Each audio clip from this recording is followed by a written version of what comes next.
Welcome back to All Content in Smash. In this series we go over the possibilities for a new franchise, from playable fighter all the way down to Mii costumes. I'm a Shadowlink, and seeing how I've covered 2 Capcom franchises for this series already, it's only natural that I keep that streak going today with Ace Attorney. However, the content for this video was selected by a viewer, BigBadBlob, on our Discord. So big thank you to him for making this video possible. Do give him a follow on Twitter, at big_bad_blob. With introductions out of the way, Ace Attorney started out as a Japan-only GBA game, made under an extremely tight deadline and budget, and was almost cancelled before it even got a chance to release. However, the series proved popular and eventually expanded to an international release, starting with the DS remake of that first title.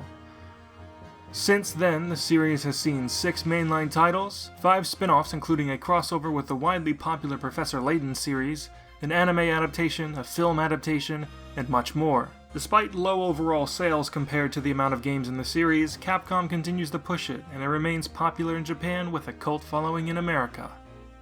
First up, we have the series symbol, which will be the spotlight seen in the logo of every game in the series. There was actually a back and forth on this between me and the writer, but we decided against using the attorney's badge, as it is simply a real-life Japanese attorney's badge. This spotlight is the closest thing the series has to a unifying symbol that's wholly original to the games, so it's the best pick. The fighter will of course be the protagonist of 6 of the series games, the spiky-haired, fiery goofball Phoenix Wright, who remains the most popular character in the series, especially overseas. Since Ace Attorney is an adventure game / visual novel with little interactivity, a lot of liberties would have to be taken with his moveset. But luckily, he does have appearances in Ultimate Marvel vs. Capcom 3 and Project Cross Zone 2 that moves could be taken from. His playstyle will reflect elements of the courtroom sections of the series. In those parts of the game, you need to find contradictions or weak spots in a testimony and counter them with questioning and evidence. Similarly to this, Phoenix and Smash will use the tools at his disposal to counter any opponent. Before talking about his special moveset, there's one move in particular that is a signature of the character and the series, and that's the side smash. Objection! This move would have Phoenix attacking with the speech bubbles used to interject in the games, while shouting the line. The move can also be angled up and down, like Mario and Simon's side smashes, and doing that will change the attack to hold it and take that, respectively. Since there isn't a lot to work with for a Smash moveset, 2 of his specials will involve using objects from other characters in the series, Athena Sykes and Apollo Justice. Smash fighters using other characters' abilities isn't too far out of the question, since both Ness and Zelda use other characters' attacks and techniques that they never do in their home series. For the neutral special, Phoenix will use Athena's mood matrix, pulling out widgets, and 4 emotion icons appear around him, similar to Shulk's Monado arts. However, instead of instilling passive buffs, these will be separate attacks. These 4 attacks are based on each of the emotions the mood matrix is capable of sensing. They emit a radius around where Phoenix casts them that remains for a short amount of time, and they all have their own set cooldowns until they can be used again.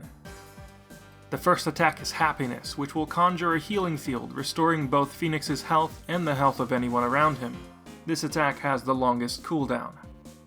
The second attack is Anger, which breaks the trend of creating a lingering field, instead causing a massive explosion of rage around Phoenix, dealing damage to both him and anyone around him.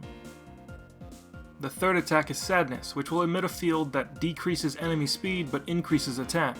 And for Phoenix, it increases speed, but decreases defense. The fourth and final attack is Surprise, which stuns all enemies in the radius, similar to the Deku Nuts and Mewtwo's down special. However, during the time the radius is up, Phoenix's speed is reduced. For the side special, Phoenix will throw Apollo's bracelet in a forward arc. If an opponent is hit by it, the eye silhouette from the games appears over the enemy and they are paralyzed. This move is similar in function to Zero Suit Samus's neutral special. The up special is Step Ladder, or is it a ladder? Inspired by the running joke that occurs in every game, Phoenix will pull out a step ladder in midair, climb up it, and jump up. It doesn't cover that much height, but the falling step ladder can deal some damage to anyone caught in its path. On the ground, Phoenix simply places the ladder and climbs up it, and it will remain for a short amount of time as a solid, destructible wall that players can stand on. Only one step ladder can be out at a time, and using the up special again destroys it. For the down special, Phoenix uses his Magatama. This move functions as a counter, with some unique properties. For one, it has a higher damage multiplier than most counters, and over the course of its whole animation, it can hit opponents even if they used a projectile or disjointed attack. However, if the counter does not make contact with any attack, not only is there a long wind down animation, but you'll self-inflict 10% of damage, meaning this counter cannot be spammed. The animation of the move features Phoenix pulling out his Magatama, and if it connects, 1 to 5 Psyche locks appear on the opponent depending on the strength of the move countered. Phoenix then thrusts his Magatama, destroying all the locks and blowing the opponent away. The final smash is called Ace Attorney. Phoenix will shout "Objection," and a speech bubble will appear. It's slightly larger than the one used in Phoenix's forward smash. Any opponent caught in the attack will be thrown into a cutscene where Phoenix accuses them of various crimes before they're launched away. This move is a reference to Phoenix's Level 3 Super from Ultimate Marvel vs. Capcom 3. Moving on to Phoenix's costumes, the primary appearance would be based off his older design featured in the main series since Dual Destinies. The primary difference being that he now has a light blue vest, a pendant hanging from his suit jacket pocket, and a single lock of hair hanging down in front. His second costume is a bright red recolor, based on fellow attorney Apollo Justice. His third costume is bright yellow, evoking the colors of Athena Sykes, the main series' newest protagonist. The fourth costume is a black and purple ensemble, resembling the outfit of Miles Edgeworth, a prosecutor who is Phoenix's main rival. For the fifth costume, we switch things up with an outfit based on Phoenix's younger appearance from the first 3 Ace Attorney games. It's a darker blue than the new costume, so it still makes for a good contrast. The sixth costume is dark green, based on the filthy, ragged coat of Detective Dick Gumshoe, a beloved character from the first 3 games. The seventh costume is a bright pink with blue shoes, referencing Phoenix's outfit from when he was an Ivy University student. And the final costume is a black suit based on Ryonosuke Naruhodo, Phoenix's ancestor and main character of the Daigyakuten Saibon duology of games. The stage is the courtroom, which will look similar to the games. However, there are some alterations, such as the witness stand being moved in front of the judge's chair, facing the screen. BigBadBlob has created a rough mock-up of the layout of the stage, which looks like this.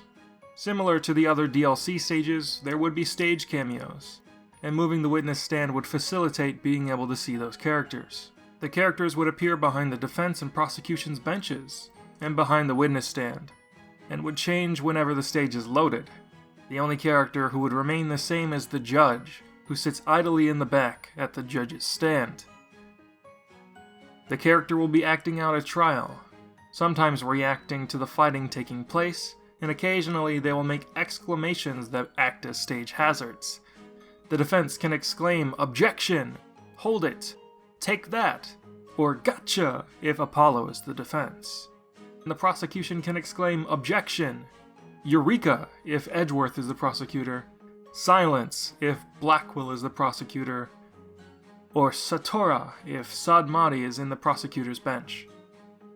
If there's one thing that's always consistent in Ace Attorney, it's that the music is really good. Despite having a different composer for near every game, it's extremely hard to condense a soundtrack sampling into just 11 tracks. So, for the first time in this series, we'll be doing a page 2, totaling up to 22 tracks. The tracks selected are as follows.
Phoenix's classic mode will be called Turnabout Smash, as almost all cases in the series have the word turnabout in their name.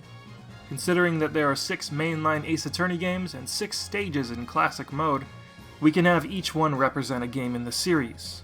All matches will be fought on the courtroom, but the stage will change forms each round to keep things interesting. Round 1 will be against Shulk, using his red and blue alt, which vaguely resembles Miles Edgeworth. It'll be fought on the courtroom, set to Objection 2001.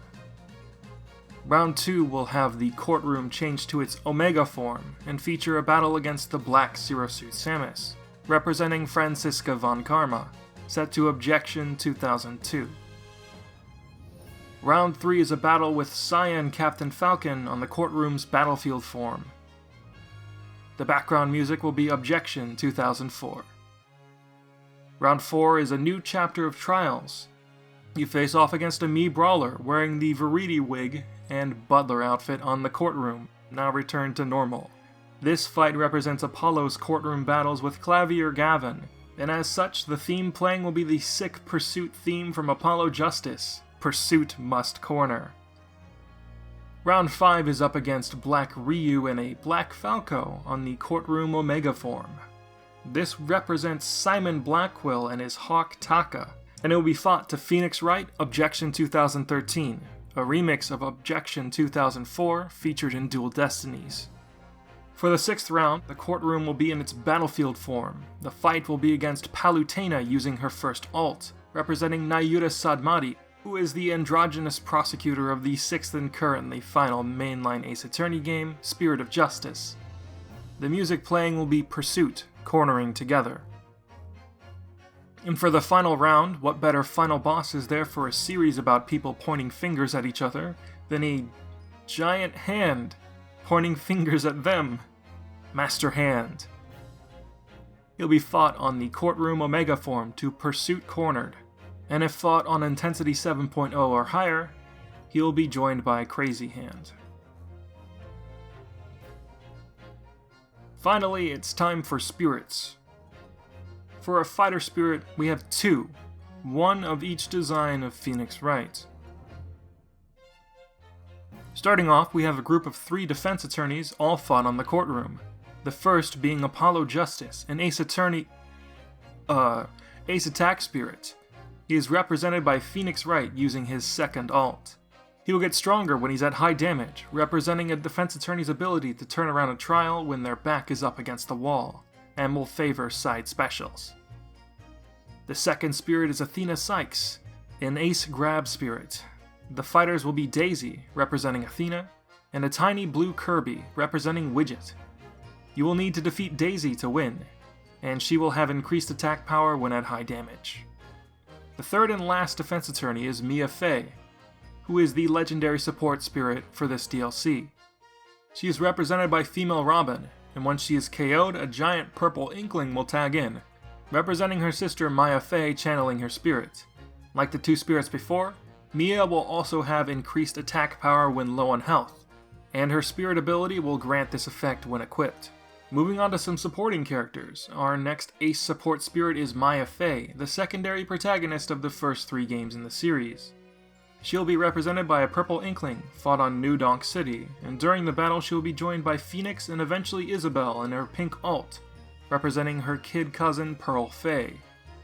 Due to her love of burgers, she will become stronger after eating food, which will be the only items to spawn during her match. Her spirit ability grants a slightly weaker boost to critical health stats. The next and final Fey to be a spirit is Pearl Fey, an advanced support spirit, represented here again by Pink Isabelle.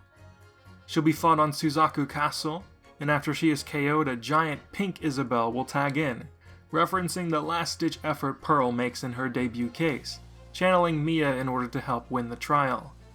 Her spirit ability will have you start the battle with a fairy bottle equipped. The final sidekick, the rambunctious magician Trucy Wright, is a novice support spirit, represented here by Blue Zelda and fought on Onette. Being a budding magician herself, the power of Zelda's magic attacks is increased during her fight, and her spirit grants that same ability. Next, we have our group of prosecutors, who, like their defense attorney counterparts, will be fought on the courtroom unless stated otherwise. Starting first is Miles Edgeworth, brooding bad boy antagonist of the first game and consistent rival to Phoenix Wright. He is an ace defense spirit and is represented by Phoenix using his purple alt, joined by Bowser in his green alt, referencing Dick Gumshoe, a character that always seems to tag along with Miles on his investigations. During the fight, earthquakes will periodically shake the stage, due to Miles' association with earthquakes. Oh no. And the enemy will favor forward smashes. The spirit's ability grants an increased fist attack. Our next prosecutor is Franziska von Karma, primary antagonist of this second game. She is an advanced neutral spirit, represented again by Zero Suit Samus's black alt. Due to her constant usage of her whip, her side special has increased power and she will favor using it over other attacks. Her spirit ability ups speed. Our next prosecutor is Godo, a novice grab spirit. Changing things up as a reference to the final case of Trials and Tribulations, he'll be fought on the swaying bridge portion of Woohoo Island. He is represented by Captain Falcon's Cyan alt. The only items spawned will be throwing items, and the power of the enemy's thrown items will be increased, referencing Godo's tendency to throw coffee mugs straight at Phoenix's face. The glamorous fop Clavier Gavin is our next spirit, an advanced defender. Like in the classic mode, he is represented by a Mii brawler wearing the Veridi wig and Butler outfit, and will cause the Squid Sisters assist trophy to spawn, referencing his secondary career as a rock star. Simon Blackquill is our next spirit, and novice attacker. Again, like his classic mode, he is represented by Black Ryu and joined by a Black Falco, representing his pet hawk Taka. Ryu will need to be defeated to win the battle, and doing so will grant his spirit ability of an increased jump height. Our final prosecutor is Nayuta Sadmati, a novice support spirit. He is represented by Palutena, and during the fight, you will be much easier to launch. Magic attacks won't be as effective as usual against the enemy, and his spirit effect will grant that same ability. Rounding out our spirit set, we have the Judge, the lovable, well-meaning, but a bit daft, judge, who presides over almost all the court cases in the main series. He's an advanced support spirit who is fought in his courtroom, and will be represented by Black King DDD, as the hammer is a stand-in for his trusty gavel. Due to the importance of a gavel in a court case, the power of DDD's hammer will be increased. Defeating him grants you the spirit ability Perfect Shield Reflect. And last but not least, we have our Mii costumes. The first one is of Miles Edgeworth, a popular prosecutor who was so well loved he even got 2 games of his own. The second costume is of the Steel Samurai, a mascot character for a fictional TV show in the games who shows up on several occasions. The final costume is Sissel, protagonist of fellow Capcom game Ghost Trick.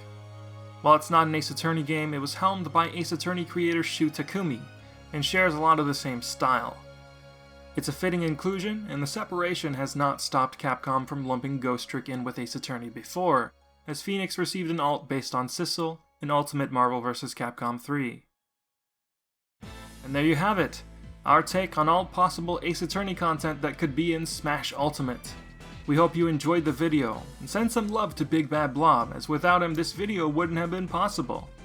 If you haven't already, consider checking out the Ace Attorney trilogy, which is available on all current platforms, including the Switch. Here's hoping we get an Ace Attorney 7 sometime in the near future. Thank you for watching. If you liked this video, please like, comment, and subscribe, and consider sharing this video around. If you want to join our community, you can find our Discord in the description below. And if you want to see more content like this in the future, consider donating to us on Patreon. Adios, and goodbye.